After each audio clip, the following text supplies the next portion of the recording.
Everybody, welcome to the Willie Bobo Show. Of course, it's your man Ox the Light, aka Ox, and today we're going to break down what has got to be classified as an absolute heavyweight clash that did happen right here in the 210, regardless of me representing my Knicks. So, game one of the NBA Finals, live from a rocking, absolutely deafening Frostbank Arena. Energy in San Antonio was pure electricity from the jump, as we expect. It's been like that all playoff year long. But when the smoke cleared, it was the New York Knicks coming to the Silver and Black's house and stealing an absolutely massive game one victory. I talked about how they really can't afford to let that happen. This game, in my opinion, was a masterclass in contrasting styles. You had the raw, towering potential of the young Spurs squad versus the absolute grit, cohesion, championship pedigree of the Knicks. So let's pull back the curtain, take a look at how this battle went down.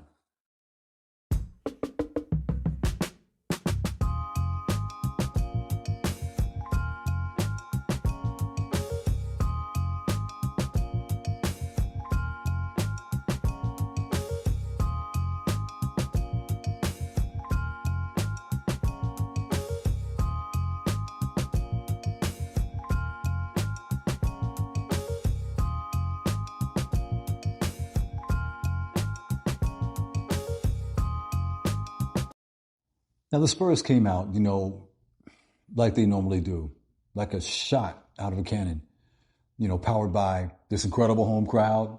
They used their length, their speed to disrupt the New York Knicks early, got in their head. San Antonio's passing was crisp. The transitions were lethal.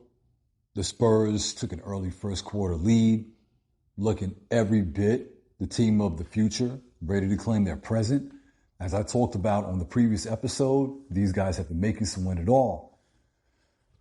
But look, we didn't just watch the game on the floor tonight. We watched the entire building. And let me tell you, the 2-0 looked like Hollywood South.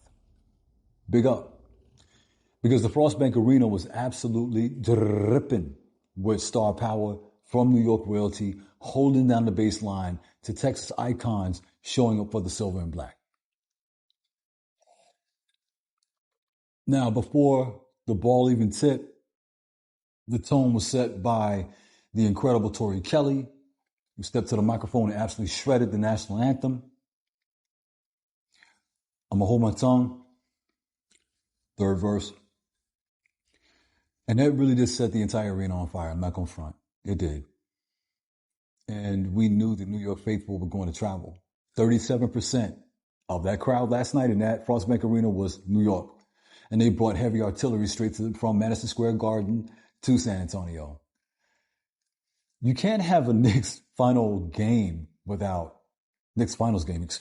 it's not the final game. A Knicks finals game without Spike Lee, dressed head to toe in that amazing orange and blue. He was right there, checking through security, early with the legend Tracy Morgan, who brought that heavy Brooklyn energy straight to the baseline. You had Doom Star and Hell's Kitchen native Timothy Chalamet. Kid is everywhere. He's always there, right? Representing hard, rocking the Knicks colors. Alongside Hollywood elite Ben Stiller, John Turturro, he pulled up, looking smoother as ever. Classic, vintage. Pat was in the building. And plus, dude was rocking his jersey on top of that. Spurs royalty, unbelievable. MSG flight crew was deep. Rangers legendary goalie, what was his name? Henrik Lundqvist hopped on the official, fan flight out of New York to cheer on the MSG roommates alongside iconic Walt Clyde Frazier. Like, this is how they travel. This is why I said this is going to be a problem for San Antonio, man, because that's going to be cheap for them. It's not cheap for San Antonio to go to New York, okay? And of course, cameras caught New York anchor Patrick Ewing chopping up courtside with the glove, Gary Payton, Shane Gillis, a comedian was beside them taking it all in. And on your home side, You had the Twin Towers. They had to be represented. David Robinson arriving early, sending the local crowd into a frenzy. And when you see a crowd like this in San Antonio, you have to understand that this is way bigger than just a basketball game. Here in San Antonio, like it is in New York, this is a cultural movement.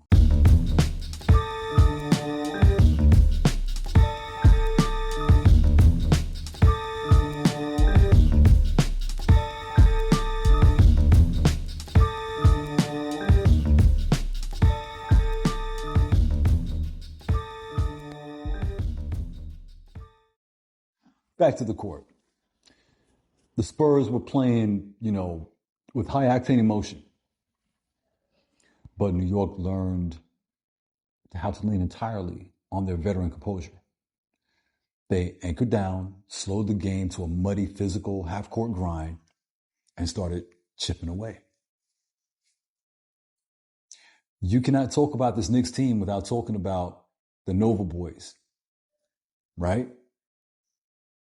With JB leading the way. These dudes have shared the highest stakes on the floor since their college days. And this is where we learn how many people actually are just basketball fans and people that know ball. That means everything, yo. Because chemistry isn't just a fun story. It's a structural cheat code.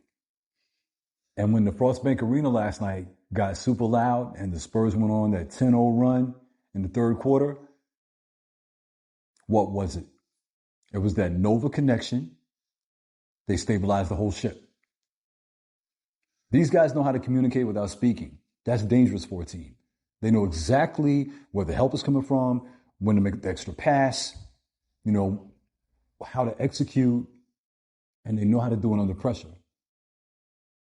The kind of tissue memory in that locker room, that's a lethal definition of championship pedigree, man, because they already been through the NCAA tournament multiple times. You understand what I'm saying? They've already seen this kind of shit because they played in the Garden. They were in the Big East Conference. This is nothing for them. They've been playing in the Garden since they were kids.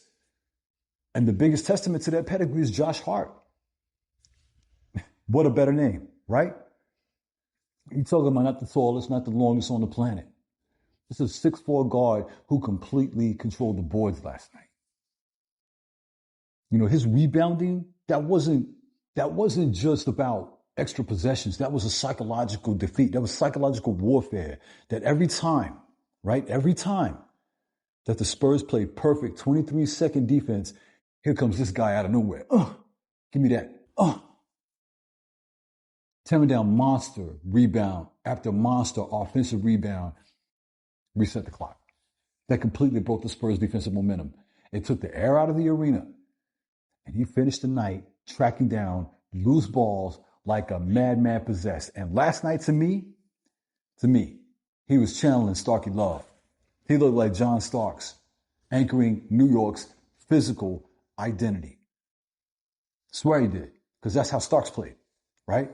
Now you got to look at the stats. You got to look who stepped up to the mic, who forgot their lyrics tonight. So here are our top performers. Of course, for the Knicks, it's going to be Jalen Brunson, the anchor. Managed the game just about flawlessly. Shot clock got low. He got into his spots. Embraced the contact. Hit the ice cold mid-range to quiet the crowd.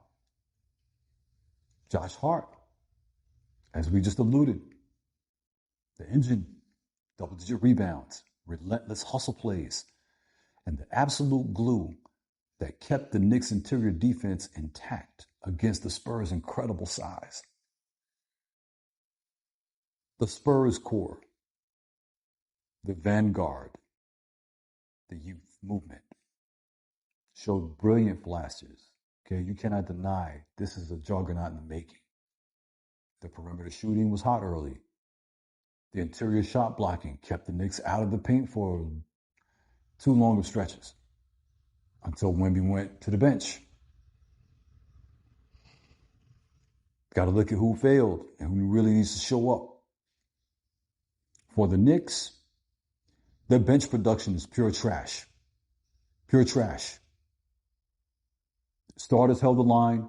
The Knicks' second unit looked incredibly vulnerable. incredibly vulnerable.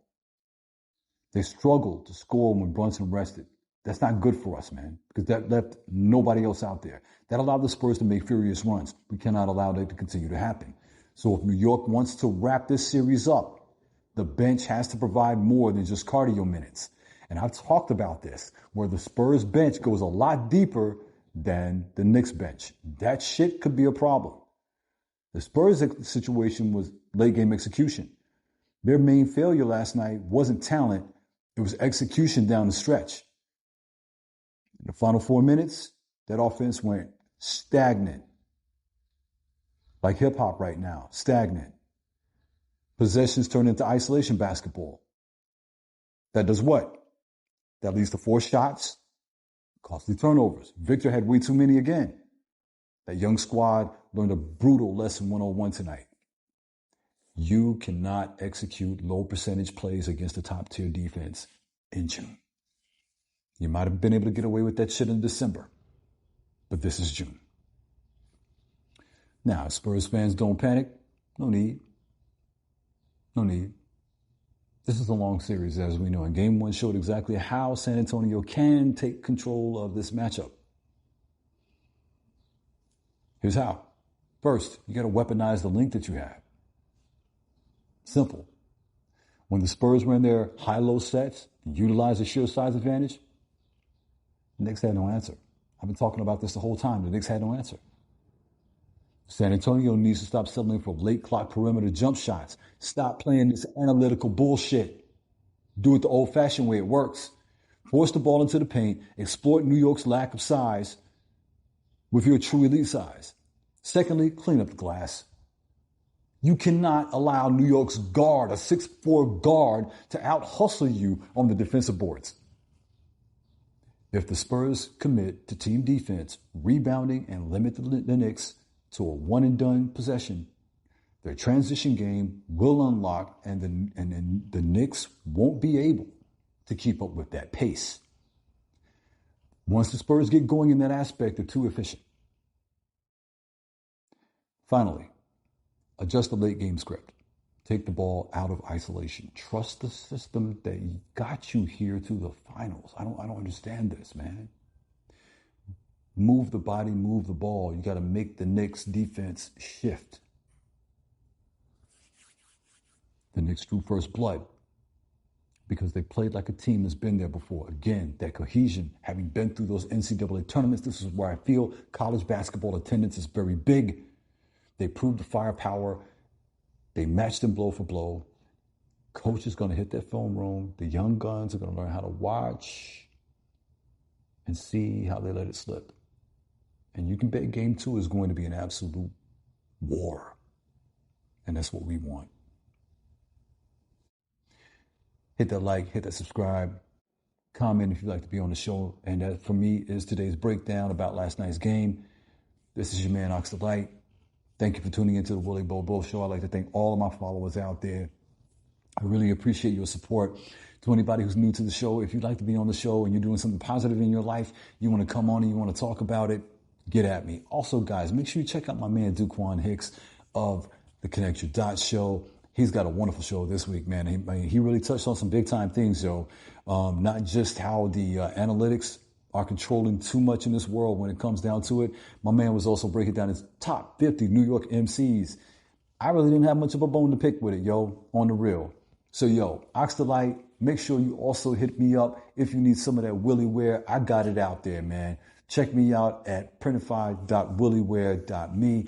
Get at your man, Ox the Light, on Facebook at Hakeem Green. You can also find me on Instagram and TikTok. Until next time, peace.